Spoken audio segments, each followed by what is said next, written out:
In 2012, a small Finnish game studio had one simple dream: make games that people would play forever. Nobody knew it at the time, but this company was about to create some of the biggest mobile games in history. And then, slowly, everything started falling apart. This is the rise and fall of Supercell. Back in 2012, Supercell released Heyday, a simple farming game that became an instant success. But just a few months later, everything changed when Clash of Clans launched. The game exploded across the world. Millions of players joined. Hundreds of millions of dollars started pouring in, and entire YouTube careers were built around it. By 2013, Supercell had generated over $800 million in revenue with only a handful of employees, making it one of the most profitable gaming companies on Earth. In 2014, Boom Beach was released. It wasn't as successful as Clash of Clans, but it was still another hit that generated millions of dollars. However, nothing could prepare the gaming world for what happened next.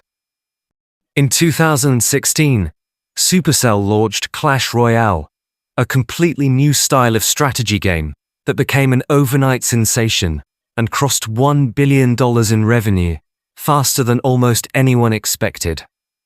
At this point, Supercell looked completely unstoppable.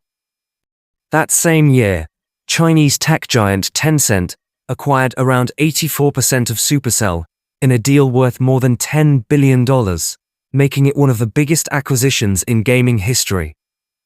Then, in 2017, BrawlStars entered beta, and after more than a year of testing, it finally launched globally in December 2018. Once again, Supercell had created another worldwide hit. 4 successful games, billions of dollars earned, and millions of active players. Everything seemed perfect, but behind the scenes, problems were already beginning to appear. Supercell had a philosophy unlike any other gaming company. If a game wasn't good enough, they simply cancelled it, no matter how much time or money had already been invested. Over the years, dozens of projects were abandoned before release. Games like Rush Wars, Everdale, Clash Quest, Clash Mini, and Clash Heroes were all cancelled, leaving players wondering where Supercell's next big game was. At the same time, their older games slowly started losing momentum. Boom Beach faded into the background. Heyday was no longer the giant it once was. Clash Royale faced massive criticism over controversial updates and aggressive monetization. And even Clash of Clans, while still hugely successful, wasn't dominating mobile gaming the way it had during its golden years. Years passed without a brand new blockbuster.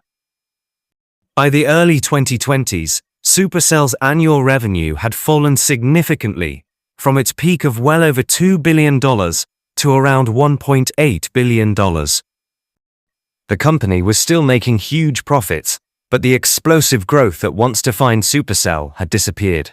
For most companies, these numbers would have been incredible, but for Supercell, it was a clear warning sign. Then came the comeback.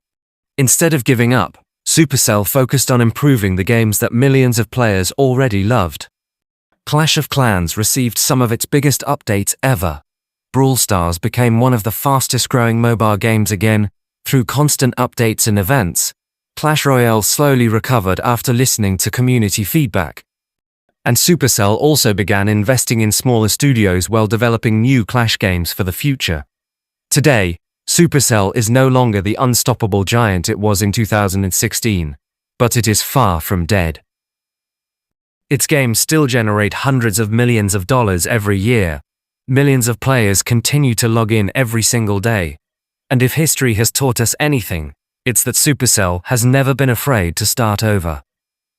Maybe their next billion-dollar game is already in development, and maybe the greatest chapter in Supercell's story hasn't been written yet.